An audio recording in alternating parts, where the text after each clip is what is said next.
I do think, I used to study technology strategy a lot, and there's a guy, Schumpeter, who I think it was him who coined the phrase creative destruction. And that's like the essence of innovation. And it's a very interesting paradoxical phrase, creative destruction. and and both of those things happen in transformative times. You have to actually destroy things. That's why people say never let a crisis go to waste, because in order to get to the next place, sometimes there needs to be a crisis to have people say, forget this old thing, I'm going to move to the new thing.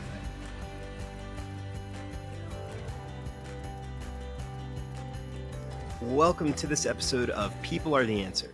I truly believe that people are the only answer to the world's many problems. I'm Jeffrey M. Zucker, a serial entrepreneur, here to learn how innovators are creating outsized, transformational social impact and to shine a light on all the good happening in a world often hyper-focused on the negative. Today's episode features Bill Hughes, President and CEO of Education Design Lab, a national nonprofit that co-creates education to workforce models and removes barriers to jobs for those qualified but lacking degrees. Bill is an engineer with deep experience in the world of software that ultimately led him into education and job readiness. Bill and I discuss his unique path from Harlem through prestigious educational institutions, ultimately leading him to degrees at Harvard and MIT and working in software. After spending 9 years helping an education business with their digital transformation, he created JobReady, developing career-aligned course collections, enabling job seekers to follow pathways that lead to jobs and promotions. We discussed the company's exit, how he found Education Design Lab and joined the team there, the lives changed along the way, and much more. Here's Bill Hughes on People Are the Answer.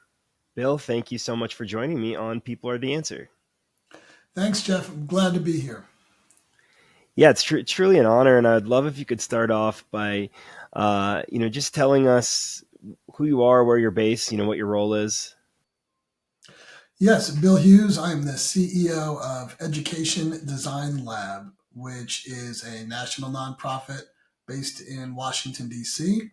Although post-COVID, only a quarter of us actually live in that area. Most of us, including myself, live somewhere else in the world. I live just west of Boston, Massachusetts. Um, yeah, so we are focused on a group of people that we call the new majority learner.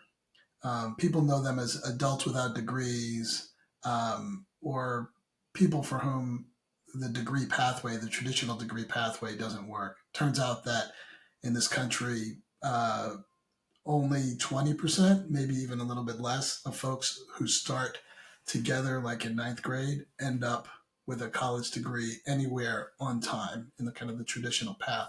Everybody else is taking a different path. So the non-traditional learner is the majority. So we call them the new majority.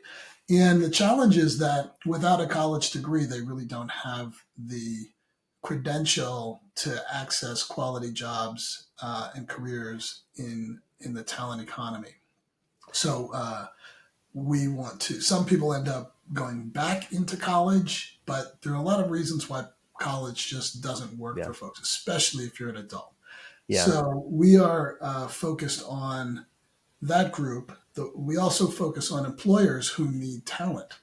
So we want to we want to help both of those folks, and the way we do that is by partnering with community colleges, so that we help community colleges be really transformed talent partners for industry and excellent partners with talent in their regions.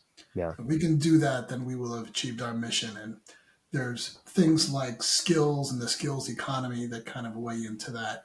But that's really what we Yeah. focus on. Well, I love what you guys are working on. And I think, it's become both more evident to me, but also in society. I think that education is not one size fits all, and that we don't have to follow this current structure. And it's really not all that applicable to the structure that we've had in the past to where we are today in terms of actually the working world. So I love what you guys are doing and the innovations that you're making there. And I'm excited to dig into EDL, but I'd love to learn a little bit more about your background. In life generally, what would you say motivates you? Gee, I think in life, Giving back is a big part for me. I grew up, I'm a child of the 60s. I was born out of the decade where, Martin Luther King, Malcolm X, John F. Kennedy, Bobby Kennedy were all assassinated. And they represented a move and a shift of an inclusive America. How do we actually help everybody be citizens in the country? And I benefited from that tragedy. There was this move of opening up opportunities for folks who traditionally didn't have them. So I was born and raised in Harlem in New York City, and when I was about 5 years old, 4 years old, my mother started taking me and bringing me to alternative gifted kids programs that were popping up, and they were looking for kids from Harlem who wanted to take advantage of that, and families. And then I got an IQ test, which was what I guess like the credential that you needed to be able to go to at a kindergarten. That it sort of showed you had aptitude for learning whatever. So I ended up starting at a kindergarten as a result of that. I got a scholarship. I was scholarshiped all the way through. It was one of the most prestigious high schools. They ended up merging with a high school, which is one of the most prestigious in the country, certainly in New York City. And um, and I ended up becoming student body president there, and that opened up a door for me to go to Harvard to study engineering, and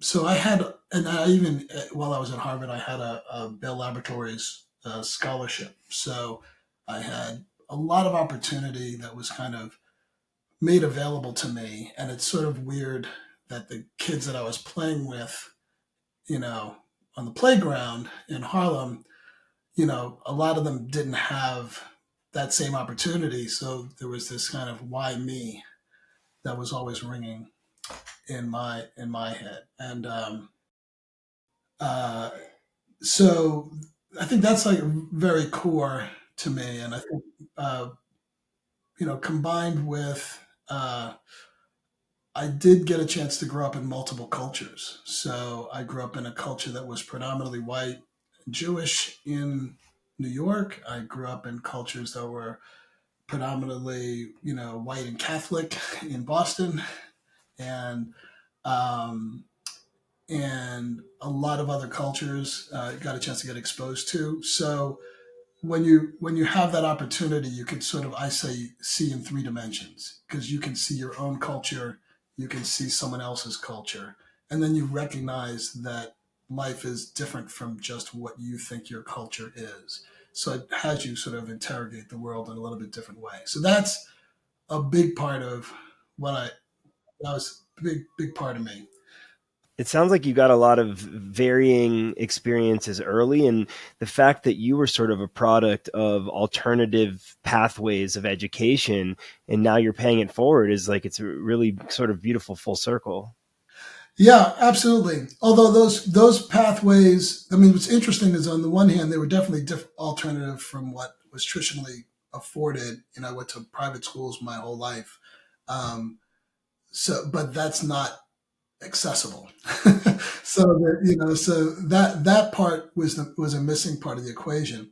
The other thing that kind of really drives me is, I spent a lot of time in the tech industry, about 20 years, and working in the era that led up to the internet and heavily into the development of the internet and kind of e-business and things like that. So I'm very familiar with that and comfortable with it.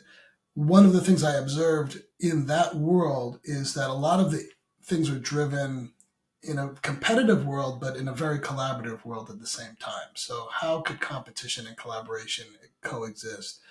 And a lot of the way that it existed was the development of standards. So sometimes you have competition that ends up sort of tearing one another down. But when you have standards, you have a way of doing competition that actually causes all boats to rise, allows for innovation to happen a lot faster. So fast forward to and I could talk about why I got into the learn and work sector. But when I looked at the learn and work sector, I saw this mess of an ecosystem, just not moving at the right speeds, things not aligned, and I what I've brought to that is a lot of the sensibilities of an engineer and of somebody who has worked in open systems and open, standards and things like that, as a way of making sense of a very complex ecosystem, having it sort itself out in a more natural way, a very market based way. Um, so those are two things that are kind of weird about me. I think most other people in my sector have more of a traditional like nonprofit background or higher ed background. But even though I've touched on those things in my career, that's not my grounding. My grounding comes from these other places. So hopefully that makes a difference in how we do things. Yeah, I mean, I find that some of the most successful organizations have that. It's somebody from the outside taking their learnings and putting them into action. It's kind of, eh, and this is random to bring up, but I think of this similarly to how I think of like our politics today. I think our founding fathers probably intended for it to be people taking a leave of absence from their daily lives and bringing those learnings into the government, whereas it's become more of a career in itself. And so I think it's especially awesome that you went out and got variety of experience, engineering, consulting, finance. It sounds like, and brought that into this world. And I'm curious, as you went through that process, did you know already that this is kind of the direction you wanted to go, or was this just sort of you naturally sort of came back to this realm or back or to this realm of education and job readiness? Yeah, I had no idea. It was not the plan at all. Um, I started out doing software and IT in these hyper growth companies up until like 2000. I went through the dot com explosion and then the dot com bust.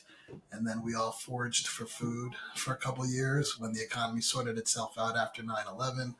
And I was frankly exhausted at that time. I had started a couple companies, and one of them was reasonably successful. The other one failed, and but gave me a chance to file two patents. So I got a chance to do that. That was interesting, but it wasn't commercially successful.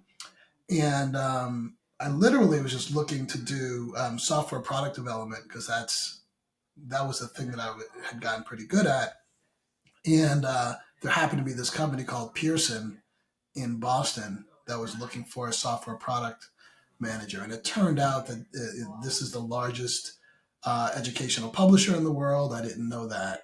And they had this fledgling product that was their attempt to shift from the world of print and textbooks to the world of digital e learning. And I got a chance to take over that product at its earliest stage and grew it from a couple 100,000 users to I think it's responsible for a $500 million a year of revenue now. That was their flagship product. It was called the My Labs when I was there, but that sort of got me into this space in the first place. And then I started realizing that one of the most important things in terms of the economics of higher ed, which was the area that I was in, and really of education in general, was employment. There's three reasons that people go to school: to get a job and a better job, a life and a better life, and to be as good a citizen as they can. So, but the reason they pay for it, Hmm. while they'll pay through the nose sometimes, is for that job and better job. So I wanted to sort of work backwards from the job and say, well, what should be happening in the world of education to enable a better connectivity between jobs and the learners? And that really got me there. And I think most of what's drawn me, Jeffrey, is that as an engineer, I'm a problem solver. So I look for wicked problems to solve, and that's what attracts me. And things that tend to be on the edge, like the leading edge of growth, are more interesting than things that are kind of just a mess to clean up. Although there's really good, noble work to be done in that as well. But So that's kind of what what sort of sucked me into this intersection of learning and work was really the messiness of it, and then a hope that what I had learned to date I could actually use to make better sense of it. Yeah, understood. I mean, it's interesting that through your software you got pulled into this education business, and really, look, I saw you spent 9 years at Pearson, so you must have gotten a true education on what was going on in that world. Yeah, it helped a lot, and they one in every three textbooks was a Pearson book, like in the industrialized world. So, and if you go overseas, sometimes it's even a little bit high. Was a little bit higher than that. So, I really sort of understood the market through that lens and through their competitors, and because they went at every age and stage, they had early education, K through 12, higher ed, and even professional businesses. Um, I learned a lot about each one. The thing that I realized though was in the middle of that is that there was nobody in that business who was responsible for the relationship of the person with that person through those ages and stages. They just hand them off from institution to institution. And Pearson would worry about and these other publishers as well, not just Pearson. They'd really focus on the institution of, the K-12 district or the higher ed institution or, and their professors. They never really focused on the learner for a long time. Um, and, uh, and what I started to realize was that there was a lot of opportunity being left unaddressed by not focusing on the learner. And I think since then a lot has changed and things have moved in the direction of being more learner centric. We hear about that. And we're trying to bring that same sensibility to the world of learning and work, which can be a little bit more centered on the learner, like the new majority learner, who's a learner and an earner in their career. Right.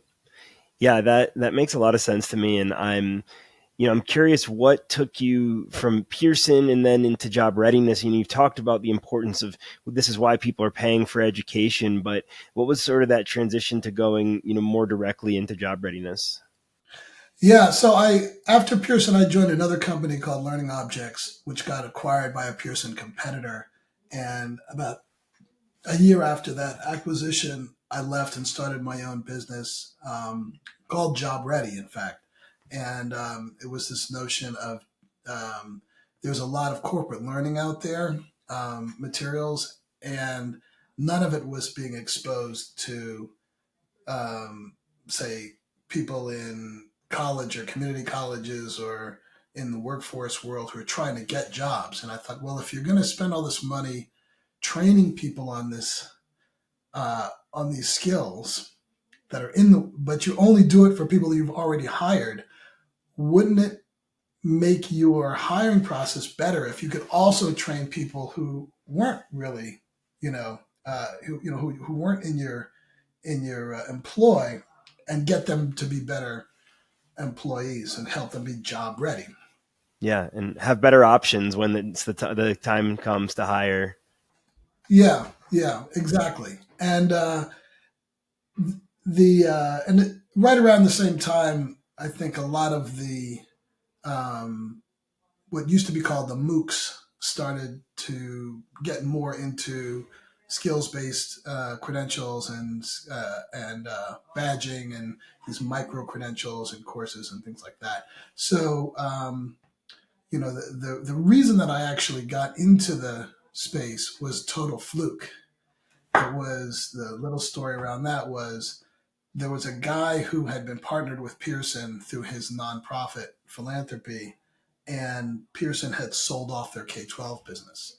And I guess he was Googling for who's a person who I could talk to at Pearson who would know maybe what's going on there and how I should talk to Pearson. And he called me up and we had a nice conversation. I said, I don't really know that part of the business, but here's what I do know and here's who you could talk to. And then something, I guess, caught him in our conversation. And he said, I've invested all of this money in purchasing licenses of corporate software so that I could make it available to kids. He's an Indian gentleman who was purportedly one of the people who helped the Indian IT revolution come to the fore. So he's done a lot of very interesting things in his life, and this was sort of his give back.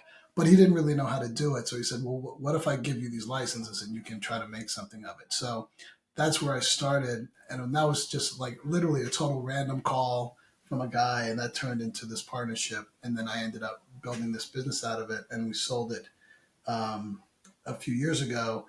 Uh, and right at that same time, I started talking with Education Design Lab, and I realized that one of the things that was important around this whole job ready piece was who had access to employers, who had access to learners, and it was these community colleges. And Ed Design Lab was a nonprofit. It was probably about 10 or 15 people when I called them, and turns out they were looking for a new CEO. The founder wanted to step back. And and let the organization grow, in another way. And that's when I joined there, and it's a little bit, I think, I like the movie Forrest Gump Yeah. because it's less about the plan that you're trying to carve out, and it's more around being the kind of person that you want to be and following the things that are important to you, and then just having enough courage to show up in certain situations and then see what happens. That's probably more my path than anything deterministic. Yeah, no, I think that's a really good perspective. Is kind of be the best version of you and see where it takes you. And that took you to Education Design Lab. And so you mentioned when you showed up, there are probably 10 or 15 people there. What's the history of the organization? Yeah, so it's in its 11th. We just finished our 11th year. It's founded by a woman, Kathleen Delaski, who's about to publish a book next year. So go ahead and get Kathleen's book. It's great. It'll include a lot of the history of the lab, but it also talks a lot about this question of where do degrees still matter? Are they still important? Does college matter? And I think the answer is yes, but in all of these things, it's like it's not maybe necessary, but not sufficient. And they started with just looking at some problems in education and thinking about how do you solve wicked problems where you have multiple stakeholders and you have to get everybody on the same page. So they started applying this approach called design thinking to these problems, and they'd run some workshops. They ran a workshop at the White House, bringing together a bunch of stakeholders.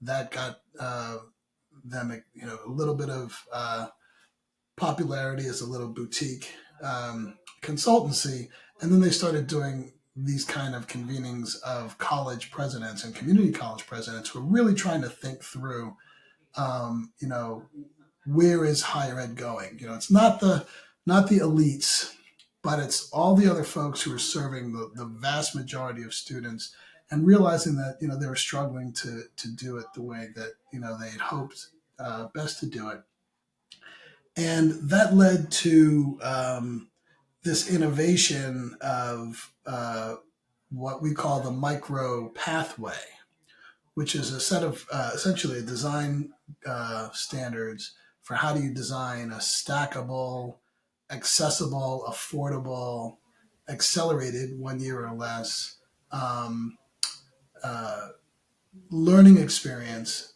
that might lead to a degree or college credit, but doesn't have to, but does lead to a job. And how do you do it in a way that's centered around the learner, as opposed to centered around the priorities of the institution of the college, um, and where someone can weave together learning and working and living. And that was the kind of the general concept, and that's refined over the years So that's ended up becoming our college transformation um, business line, where we're working now with over 80 colleges with another 100 in waiting as we raise funds to try to work with them. It's also led us to some other innovative work, like how do you make skills visible and understandable when someone doesn't have a degree. So if someone's got a degree, you sort of know, okay, they can do these set of things. They've persisted in a course of study. But what if they haven't? If they haven't, it might actually speak negatively about them. Like you might think, well, they don't know how to, you know, persist in something, or there's what's wrong with them that they can't. Well, it might be what's wrong is grandma was sick and they had to take three Yeah. years of their life and take care of grandma, or they decided they wanted to go in the military because they're not sure what they wanted to do with their life, and that was a better place for them to do it, or they got pregnant, or they just weren't they were a knucklehead when they were in high school. And there's more than a couple of those, right? So and we put a lot on young people, on kids, frankly, to make a whole bunch of decisions, in our current system. So I mean, that's so true. Just to interject on that, I mean, like thinking of the kind of things we try to get 18 and 22-year-olds to decide about the long term of their life. And like, now myself, I'm 36, like just looking back on that, it's not only is it not fair, but it's just not ideal to try to make those long-term decisions at that age. You don't know yourself, you're not fully developed. And so if we, anything that can be done to the system, like the work that you guys are doing to try to make it more flexible and so that you're not trying to make your biggest life decisions at that moment, I think will go a really long way. yeah, and the other part to it is, you know, I have never had a job, I don't think, where I could have figured out even 5 to 8 years before what to go to school for in order to have that job. Like there were right. So my first job was in the world of software and IT. Before IT was even a word, information technology wasn't a phrase when I was in college, and the Mac had just come out. That's like to date myself. And when I was in college, I had one of the first Macs. So that revolutionized things in a certain way, but not in the way we know about it now. And then you accelerate to the internet. Oh my God! Look, how do you think about business? If you're a business student and you don't understand the internet, then you really, in 1995, if you that would be perfectly fine. By 2005, you'd be laughed out of the boardroom, right? And now we're living in this age of AI, which is, I think that's the biggest disruption in our lifetimes, and maybe in record, like in recorded history, potentially. Hopefully, we know how to rein it in, and we don't have it mow us down. Yeah. But in that world, what does work mean? What does knowledge mean? What's the relevance of these things? What's so and what role does the human play in the work? What's the essential Yeah. role? I mean, that's a really So important way to overall, look at it. I think because, there's so many people that are scared of AI, and certainly there are things to be scared of. But in terms of jobs, like my perspective is that we need to allow AI to let us do what it's good at, create abundance for us. It's okay if the specific thing that we're doing at this moment might be taken over by something else, because from my perspective, that will allow the individual to better reach their potential, spend their times on the things that they're best at. And so, while there certainly will be a lot of economic changes that come along with that, I'm more of the optimist when it comes to where it can lead humanity. yeah, no, I think you're right. I think you're absolutely right. I do think, I mean, I used to study technology strategy a lot, and there's a guy, Schumpeter, who, I think it was him, who coined the phrase creative destruction. And that's like the essence of innovation. And it's a very interesting paradoxical phrase, creative destruction. and and both of those things happen in transformative times. You have to actually destroy things. That's why people say never let a crisis go to waste, because in order to get to the next place, sometimes there needs to be a crisis to have people say, "Forget this old thing. I'm going to move to the new thing."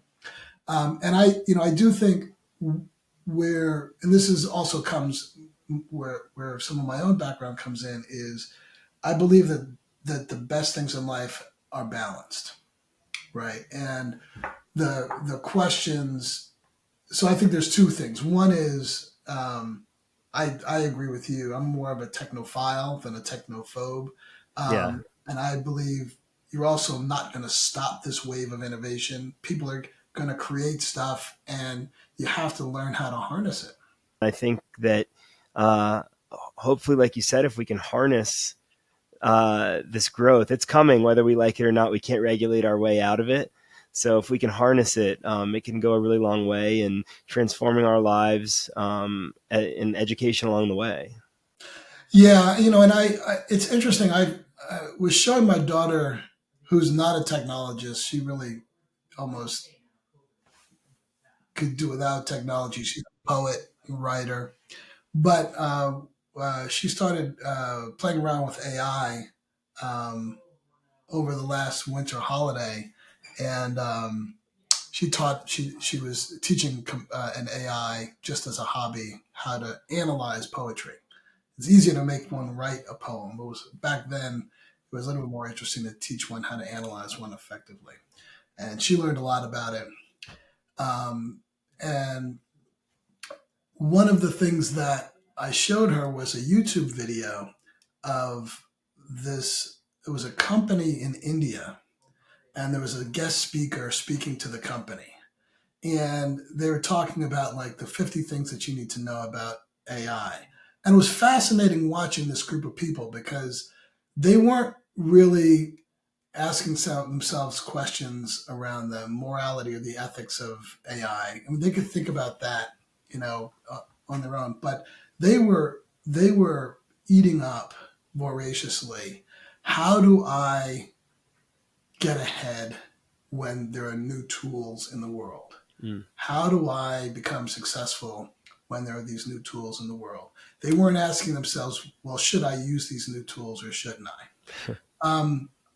And I think you sort of have to ask yourself the first question first. And then you can ask yourself the second question. And, I think there's a number of different views on that, but I just find that, unless you really like can pull the switch and say, I can stop this thing from happening. And then even when you do that, how long does that really work? Um, but I do think that there is something about, from the balance perspective, about being responsible. So on the one hand, like voraciously learning, and what we're doing at the lab, I've actually funded every single employee, including administrators and everyone to be trained throughout the year on generative AI. Wow, that's amazing.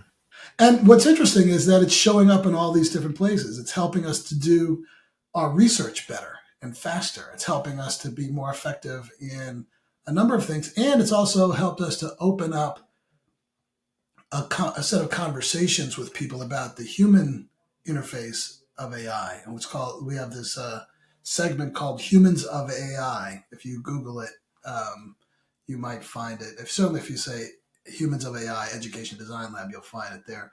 But it's this interview series, sort of like Humans of New York in the New York Times, where we're really exploring just how is this AI world affecting you as a teacher, as a student, as a plumber, as a politician. I don't know, whatever. I forget who we've interviewed, and so we're exploring those things. But we really want to make sure that we're clear enough about some of the applications so that we can be ahead of the folks that we help. So we want to make sure that when colleges are trying to set policy um, to benefit their new majority learners, they can set them in ways where AI benefits them and doesn't harm them, right? Or if employers are trying to figure out how to use AI in the hiring process, how does that benefit um, new majority learners instead of harming them. And what's the case for that benefit? I think the case generally, with new majority learners is it opens up the talent marketplace to much broader and a clearer view of where talent exists. Yeah. So that that ought to be better for employers, and certainly it ought to be better for the talent themselves to either understand where they can, Yes. what their opportunities are or their opportunities to improve are, and then how Yeah. to target those things. So I really I see a lot of opportunity there. I do worry that there are people who are careless, and I think of the internet and AI as like our water system. Yeah. So it's like I love water. I believe in water. I think they're all great uses of water for drinking and cooking and bathing and whatever. But it has to be clean water. If it's not Yeah. clean water, then all those benefits go away. So that's where I really my only like I mean, everything's going to have bad actors, and it's tough. And it's, how are we going to harness that in a way that can affect us less? And, how are we going to make sure that the people that are doing about it the right way with the clean water are going to rise to the top? And I think it's kind of up to everybody. yes, yeah, yeah. Unfortunately, I mean, I know what it's like to live in a society where everybody demands clean water. And I like that society because I'm allowed to do a lot of things. It allows me not to worry. Oh my God, because I went the first time I went down to south of the border to Mexico at the time. It was like you can drink this water, not this water. Make sure you drink soda with your meal because if you drink tap water, you're going to end up sick for 3 days. So I'd rather be somewhere where I could just order water or know what's safe. And I think the same thing is true with AI. And my hope is that we figure out how to even you know how to filter, how to do water filtration. So And I know that those efforts are in process. Hopefully they're moving in the right direction. And just, I'm personally curious. You mentioned that you're training your staff at all levels in generative AI. What does that mean in practicality? How are they learning it? Yeah, good question. So we have staff meetings every week, virtual. So we have like 65 people now, and we've carved out at least one of those a month, sometimes two of those a month for kind of these uh, synchronous these live sessions, as it were, which are preceded by some practice and activities. So there are different topics. One time the topic might be around, you know, AI AI ethics. Like here are three questions to think about with respect to AI. Another time it's around prompt engineering. And so think about your work and what are the different processes that you do in your day-to-day work, and what are the steps, lay those out. And then like what are the exercises? Okay, what should you do, what should a computer do, and what should you do collaboratively with a computer? And that then allowed people to sort of think about and design, oh, here's how I can design AI into my work. Yeah. And those are types of things. And then we'll get exposure to different tools, and people will showcase demos that they build. And it's led to a number of things. It's led to this Humans of AI. It's led to us working and talking with partners about how to use AI to validate skills of learners. Um, and it's led us to rethink how we do research Yeah. and data. There's a lot of the challenge of and the learn and work intersection. Anytime you're intersecting multiple industries or areas, there's like language differences, and you have to like bring them together, and that shows up in terms of data that's Yeah. disparate from a whole bunch of different sources, and all that data might be around me, the learner, but nobody can make sense of it because it's all in different languages. So, Yes. and it's too expensive for in the past to make sense of it, and it was too hard and required too much expertise for me to make sense of it. But now AI comes into the picture, and all of a sudden it collapses all the economics and the time dimension so that, oh yeah, this can be done in like 2 minutes. Yeah. um, And so those are the kinds of things that we're able to where we're able to start applying, use of AI to help us to cleanse data, to make sense, and to what they call crosswalk different types of skills from what you're learning in school to what a job an employer wants. So If you're enjoying this episode, I would greatly appreciate if you could review, like, comment, or subscribe on your favorite platforms. Your engaged support goes a long way in helping the show grow and getting our impactful guests heard. Now back to the show. Yeah, I mean, I think there's some really powerful opportunities there. And, just to go back to EDL more generally, I made note to copy and paste the description you had for the organization in LinkedIn because I thought it was worth reading just for the audience. The Education Design Lab is a national nonprofit that co-creates education to workforce models through a human-centered design process focused on understanding learners' experiences, addressing equity gaps in higher education, and connecting learners to economic mobility. I just thought that was really thoughtfully put together, and is a great overview of what you guys are focused on. Yeah, I think so. And the three pieces for us show up in a few different ways. So one way is kind of we call them our understanding new majority learners, and that's a lot around using human-centered design and learner-centered design, and most importantly, what is if you go to a group of people and you say, "I have something for you," you get one kind of response and one kind of result. If you go to people and say, "What are you trying to do?" you get a very different outcome. Yeah. The former usually does not work. The latter almost always has some benefit, if not like maximal benefit. Yeah. So that's one piece of us is kind of understanding those the different folks, and new majority learners is not a monolith. It might be single parents. Turns out that like a large percentage of single parents who start in college don't get a degree. Why is that? It might be around justice impacted learners.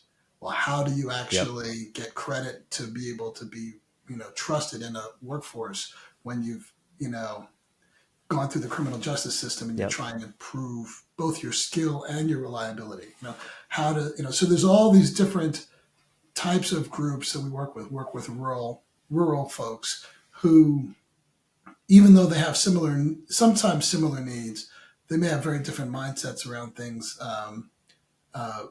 Just because of geographically what's available and their ability to access certain things geographically. So, I come from New York City. I think very differently from someone who lives on, in the plains and the Pacific Northwest. So how can I bring things that I, that I may want to help to those folks? It's really about listening and understanding. The second and the third, the second is, around what are the innovations that employers need, that schools need, to help understand what people can do and how to evidence that. We have this initiative called X Credit, which is basically giving credit for experience as opposed to giving credit for sitting in a classroom. So if you're a military veteran, for example, being able to automatically translate your military record into civilian relevant skills, that's huge. And then pointing people into opportunities that match to those skills. That can be transformational for people who are transitioning out of the service. I think that's really interesting, and I'm curious on that in terms of transitioning out of the service. Are there other areas where you guys apply that? Like, for instance, they say, athletes that played, college and pro sports, that they've gained certain, educational assets that they can bring into the workforce. Is that something you can help those types of individuals determine as well?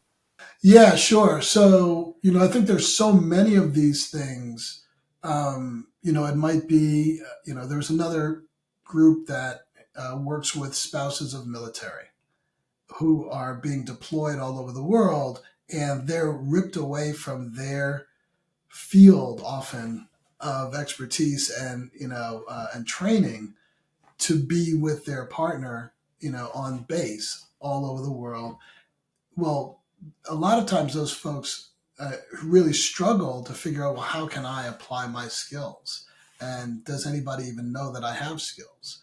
Um, so there's a nonprofit, for example, that's focused just on that community, and they know how to validate those skills, to give voice to those skills, and actually to create a marketplace, and to actually put those folks to work in those regions. um, and you'll have other things where uh, it may not be there's a large chunk of what people want to see in skills is uh, what we call durable skills. It's those soft skills or the human skills. And if you ask employers, yeah, they certainly want someone who has technical skills, but most of the time you can get trained on those. Uh, what they can't train on as easily, but they really need to understand more is, uh, how do you work in teams? How effectively do you communicate? How do you, what's your problem solving Yeah. ability? So we actually identified 9 major competencies in these durable skills, and we've published an open source framework of these competencies, and then we've built a bunch of tools and aids and diagnostics and things like that for people to be able to use as employers or as schools, or even as individuals who just want to say, hey, I want to show you these are the things that I can do. And if Yeah. I can actually get a credential that Yeah. says, I have these 3 or 4 key durable skills that matter to you in your industry. Yeah.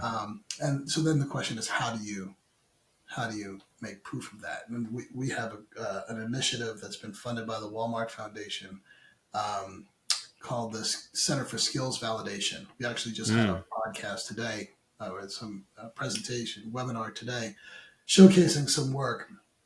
And we bring together people who care about answering the question that you're really asking, Jeff, is how can we make visible the skills that maybe seem to be invisible right now? So And in my research, yeah, I saw that about your micro credentials, and that you have digital badges and data that employers can see, and how people sort of got to having that skill. So, like you said, it's not just sitting in a classroom; it's like they actually had an experience that gave them that skill.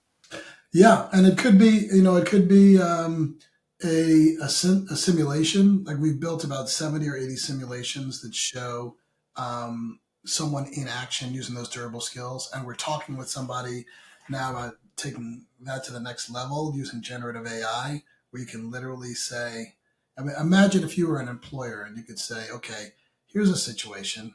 This is what I need somebody to be able to do. Um, Create a scenario that's going to elicit these skills, right? Go. Generative AI can actually do that and create a chat experience with somebody. And it might even be text chat. It might literally be like a conversation like you and I are having. Put people in situations, show them, data, show them information. How do they respond to that? Have them interact with somebody. How do they actually solve that like interaction? Think about customer service. How do you know someone's going to be good at customer service? Well, that hidden skill is, might include empathy as well as good communication skills and problem solving. So how do you see all that stuff? Well, you can either make somebody um, a customer service rep and watch them for 3 or 6 months. Or you can put them in 1 or 2 simulations, and you get pretty close to, oh wow, okay, I see what this person has to offer. I want to talk to this person. This other person's not ready. Maybe they should work in another area, not mine. But to be able to do that now and to do that quickly, affordably, scalably, is pretty exciting. I think it's a Yeah. game changer, frankly. Yeah, no, I absolutely agree, and I think it's beautiful that you're creating these new paths that help people on both sides. The employees and the employers, the higher education organizations as well, and In one of the videos I watched on EDL, I really loved this sort of metaphor that was painted. The way that we have GPS and get rerouted when there's traffic or a better path, why can't we do the same with education? Yes, yes. And sometimes it's we've known that that's an issue, but learning and people are harder than driving in cars. But you can learn from that basic, like what's the fastest distance from A to B? How do we get someone that wants to be employed to be the employee that we need fastest? Fastest. Yeah, exactly. And for better for all involved. Lower cost for the learner.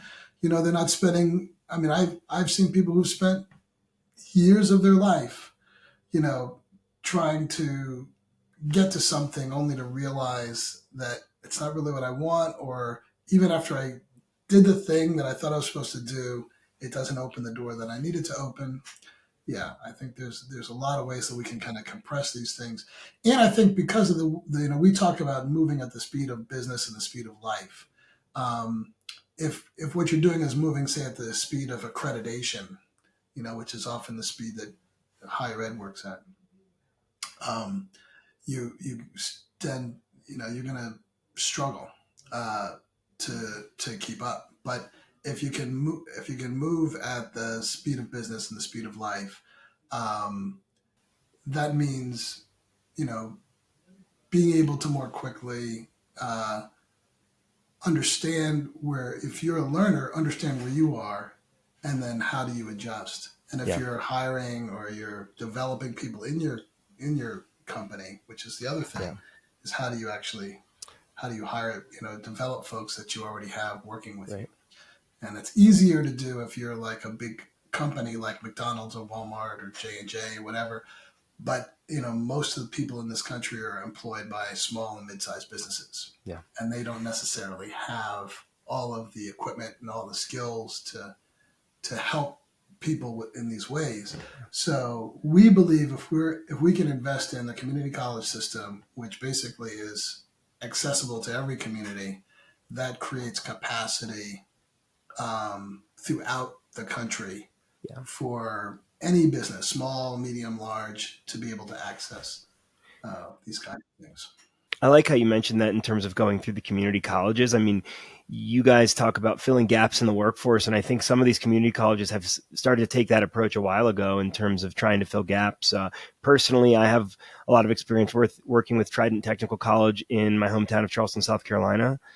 And it's an incredible school that very much for the local economy and beyond has been working to fill gaps in the workforce. I mean, for instance, I am a film producer and I shot a movie there and worked with their film school, and they were able to provide so many resources, so many incredible people, students, former students that were able to help us. And I think that mindset of filling gaps that are created in the workforce is going to be so fruitful long term, especially as businesses evolve.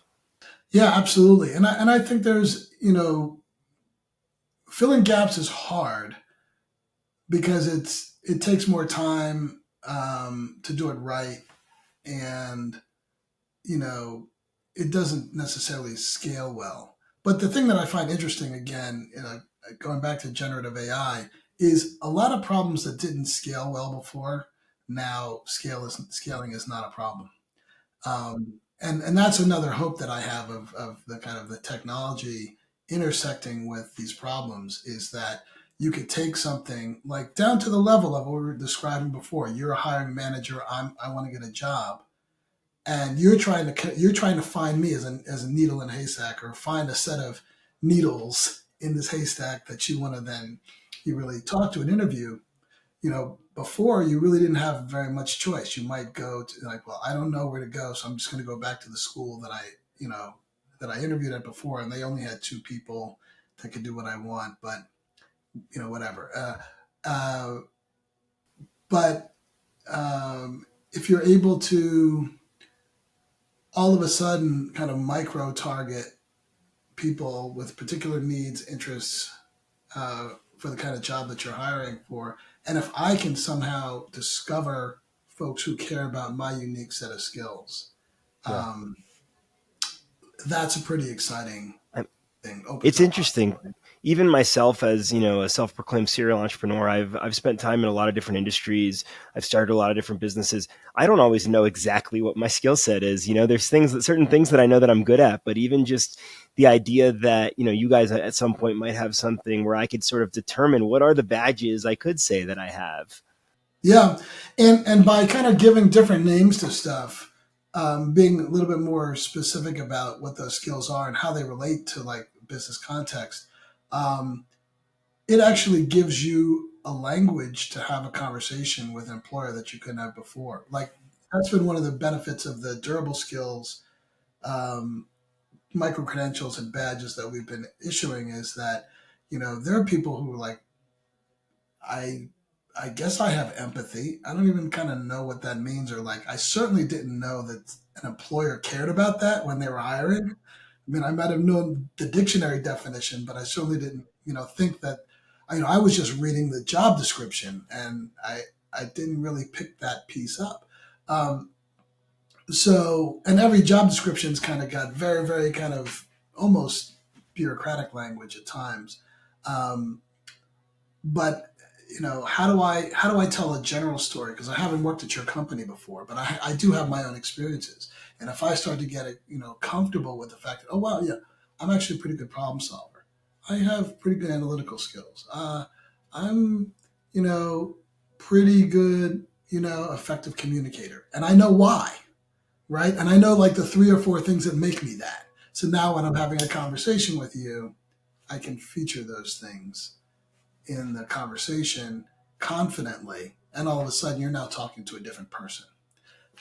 And that's all because we just gave names to those skills and gave a little bit of confidence. It was, it reminds me of the scene at the end of the movie The Wizard of Oz. It's like, you don't need courage. you need, you need a medal to prove that to yourself that you actually have done some really things and valorous things and brave things. And sometimes that's what people need, is they need to hear it in someone else's voice back to them.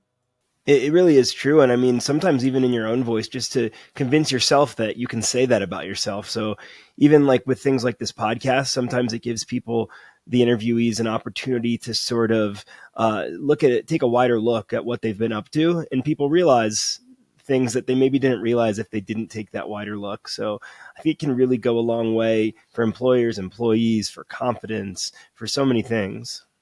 Absolutely. And I mean, I love what you guys are doing. It's certainly exciting me. It makes me excited to dig more into your work. And, I'm curious, what is your long-term vision for EDL, and, what do you foresee for the future? Yeah. So the long term vision is, we really do see at this point in time, the community college is the leverage point for us. But what we really want and hope for them is that they become excellent talent partners with industry and excellent partners with talent. And on the excellent talent partners with industry, I think it really means rethinking what what capabilities you really lean into. And I think the really successful community colleges are ones who've leaned into employer relationships. They invest in and spend time in understanding what industry wants, what employers want and need, and then they serve as the expert in how do I help humans, prepare themselves for those things that you need. And then and sometimes that's going to mean different business models that we help them to think about, like, is, instead of saying, well, you even have to take a year, of coursework for something, what about an offering where I help people who are looking to shift in an organization or to up level in an organization Hmm. during a weekend, prove you what you can do, like a proving ground, as Yeah. opposed to here's a course that's going to take you all this time, because you may not have Yeah. the time, and you may have the skill, and you may not need to do anything but just prove what you can Yeah. do. maybe even also convince yourself, well, I think I can do it, but if I, like, give me a Yeah. chance to try. Another thing is being kind of talent intermediaries, where you got people coming in who are trying to learn. They ultimately want a job. You've got employers who may be Yeah. hiring for that, but they may not. Maybe a Yeah. downturn or may just not be the right season. So what happens to that learner in the Mm. middle? Like, they've gotten trained, but they're not a job ready yet. What happens there? And How do they how? keep making themselves more appealing as a potential employee? Yeah, and also not going broke doing it. Right. You Not know, wasting time and money. Yep. Yeah, so there are these talent intermediaries that either community colleges could become, or I think more likely partner with, around apprenticeship models and these other models to help people learn, earn, and live, and kind of combine all those things. I think there's another thing they can be, is to develop communities, because one of the important things about a career is like belonging. Like, you're a podcaster, and I'm sure that at least 5 or 10 other podcasters, For right? sure. You didn't before, but now you're in the Yeah. industry, you're doing it, and you need that. And even Yeah. though what you do is pretty much on your own, you don't have a bunch of podcasters around cheering you on or figuring out how to podcast. You got your little staff you're working with, but you've got to be part of a community of folks who are getting better at this thing. Yep. And you might even go to industry conferences. So, like, what is it that you belong to? One of the things that my hope is for new majority learners is that they're increasing things that people can belong to. It's almost the way that you're an alum of an, I see you're like a BU alum. It looks like in your Yep. picture. So is that the hockey Yep. championship? Big That BU must, hockey fan. I was yeah. I was a junior when we won the championship in '09. Yes, yeah, that was a big time in Boston. Yep. And but there's something about belonging, and where are people going to feel like they belong? And I think if you do those kind of things, then you can lean into this other thing that we believe in, which is lifelong skilling. So it's like lifelong learning, but really it's this notion of, I'm constantly developing my skills, and I need a way of doing that. You know, and some industries are really good at it, and some are not. Um, but that's a big gap to fill as well, because people are not just at a point, when they're coming out of high school, or when they're, like the first time they think about college, have need, but they have need over time. So my hope is that, you know, helping them, colleges transform into these talent partners, for industry and partners with talent, really means there's a whole new set of, not just credentials, but also services and ways in which they're engaging the world. And, I fully expect other kind of private institutions and, entrepreneurs and stuff like that to be in the mix there as well. But as kind of a public trust, I think they play a key role, in Absolutely. at a minimally facilitating those kinds of things, and having a mindset that's kind of bringing those things into the world of learning and work. So that's what we hope, um, uh, will result in millions of people, being unleashed, that currently, Yeah. are not really don't really have access to this to opportunities, that require credentials, but maybe Yeah. don't require a degree. And if we can do that, then I think we will have been successful. Well, I love that concept. I appreciate sort of that wider vision, and I have a couple sort of wider questions I want to move on to. But before I do, I just had one more that I thought of. As an employer, can I go to EDL and say, here's a specific job I'm looking to hire for. Can you help me find the person or define the skill set that would be ideal for it? Or is it more like on a wider scale than like an individual job like that? Well, yeah, I mean, the conversation starts there. Um, the conversation starts there, but and we're doing this actually in Texas.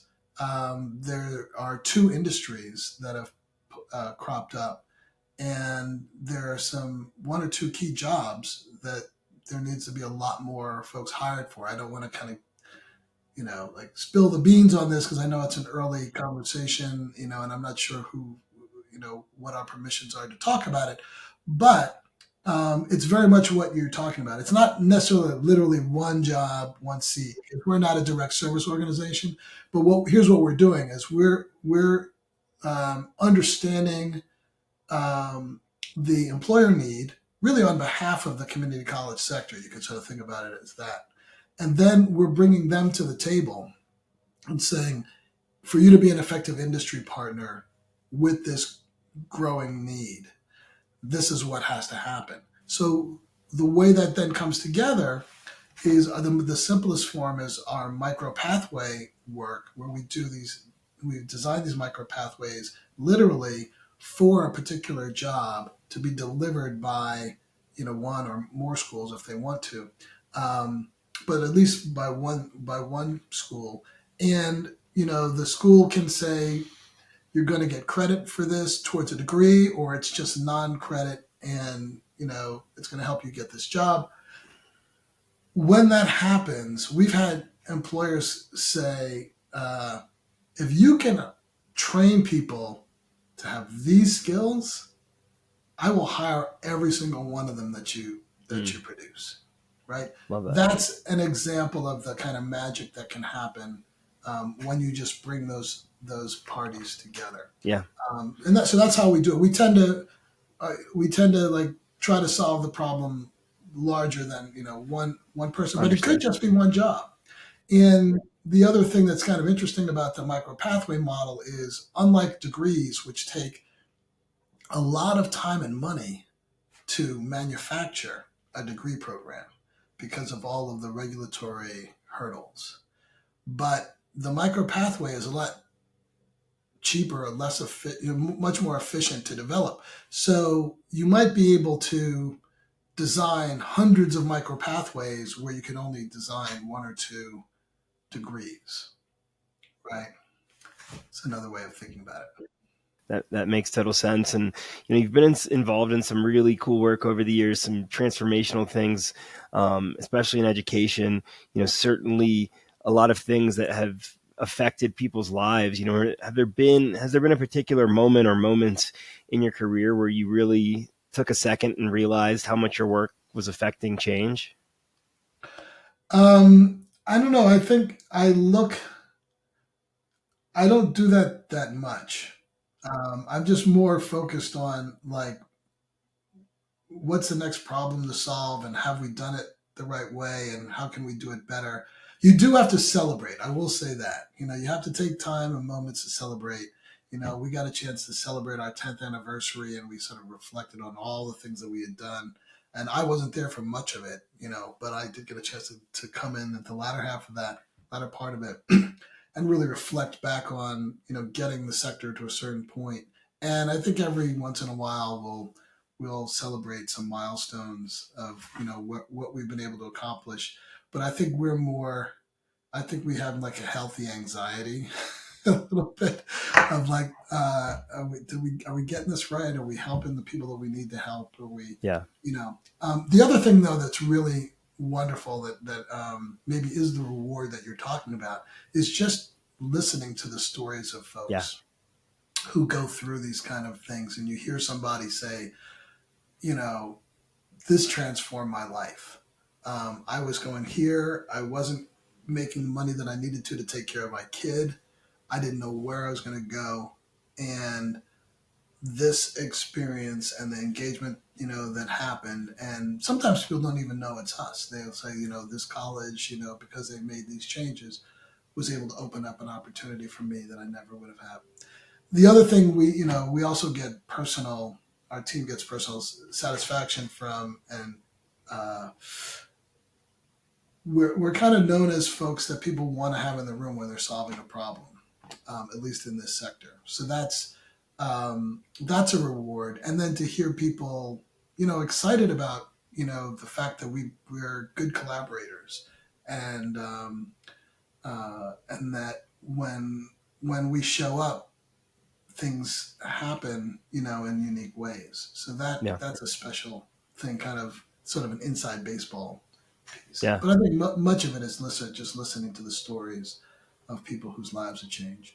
Yeah, absolutely. It's can imagine that's very rewarding. And you know, now at this point in your career, in your life, aside from family, if everything were to end tomorrow, whatever that means to you, what are you most grateful for or most proud of? Ooh, wow. Yeah, that's a good question. Um, I guess I'm most grateful for the opportunity to you know help influence how things have happened in the areas that I've been in. And maybe that's also a little bit about what I'm most proud of. This has been something that throughout my career, one of the residues is that I've left things better than when I found them, and other people could actually take over. Like I built something that's not just a bill machine. I built something that's a human machine, something that can actually and whether it was like the first thing that I did in my career, I came back years later and it's like, yeah, that unit that you started, we went public and we did all this stuff and it still exists and they're still doing this stuff. And I was like, wow, that actually makes me feel good. And I think, when we go back and, you know, um, talk to people about, my hope is like in 5 years or, probably within 5 years where people are talking about, oh yeah, I had my skills validated. And we're like, wow, yeah, we actually helped Yeah, come up with that. We helped make that a thing, you yeah, know.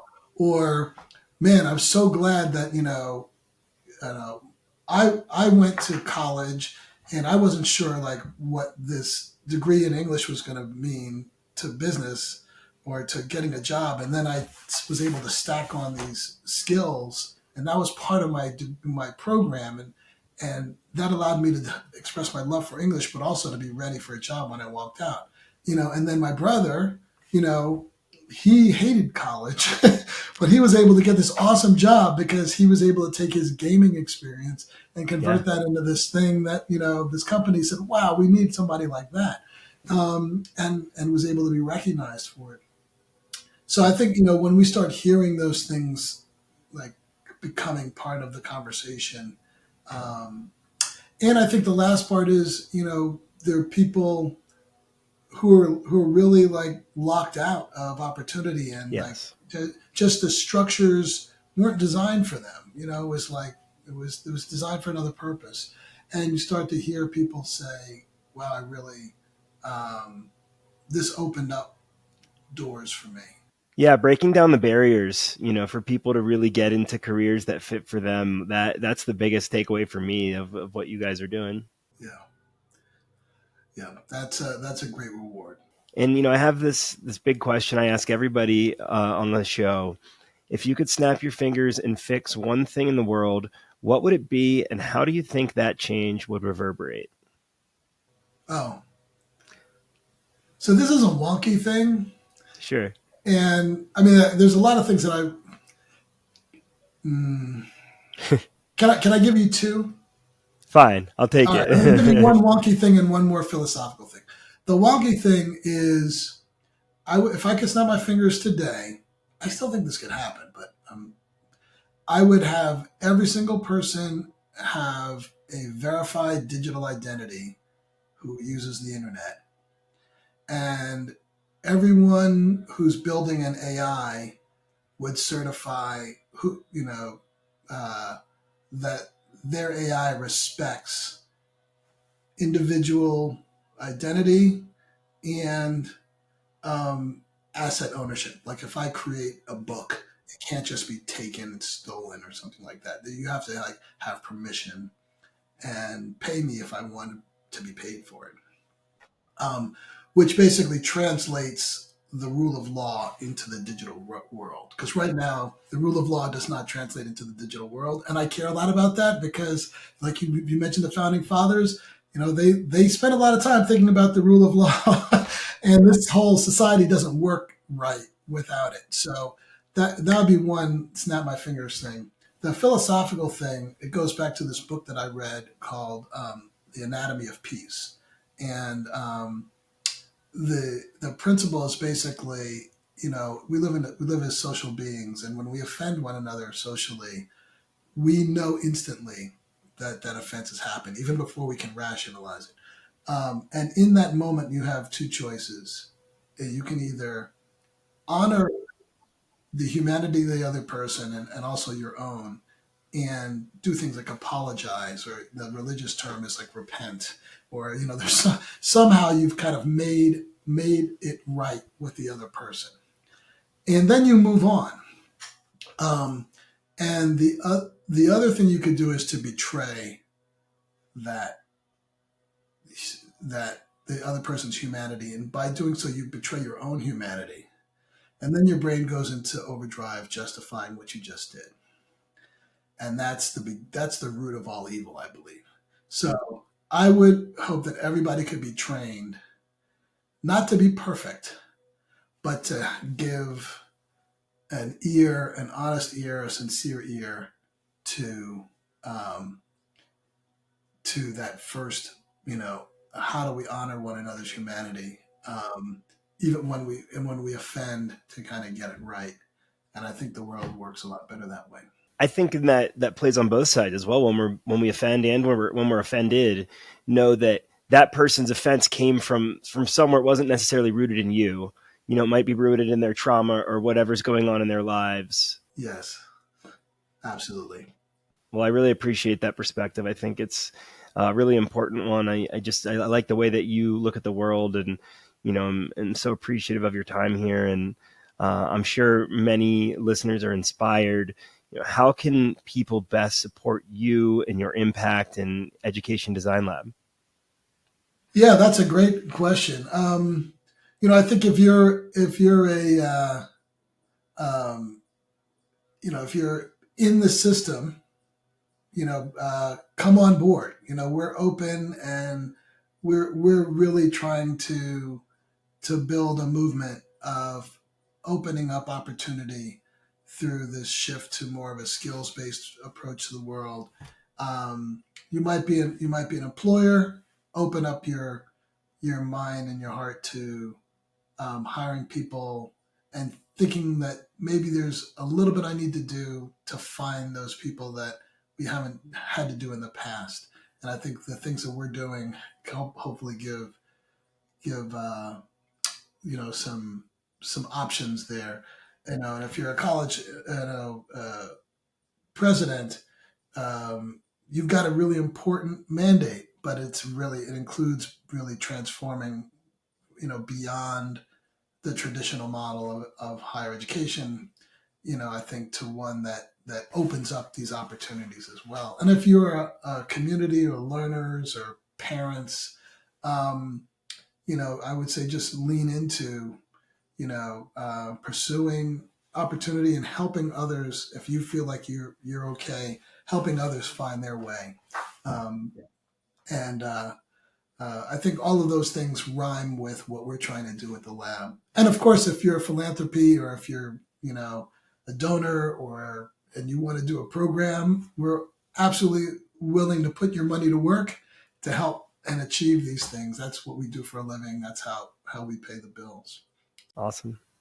Well, again, I love the work that you guys are doing. I love the way that you look at things, and really appreciate your time here. I'm excited to continue our conversation and learn more about the work that you're doing at EDL, and we will talk again soon. Wonderful, Jeffrey. Thank you so much for the opportunity. Thanks for checking out this episode of People Are the Answer. For more information, go to peoplearetheanswer.com. Please like, subscribe, rate, whatever you can do on various platforms. We really appreciate the support. And if you're interested, check out my other podcast, The Late Game Podcast. You can learn more at thelategame.com. Thanks.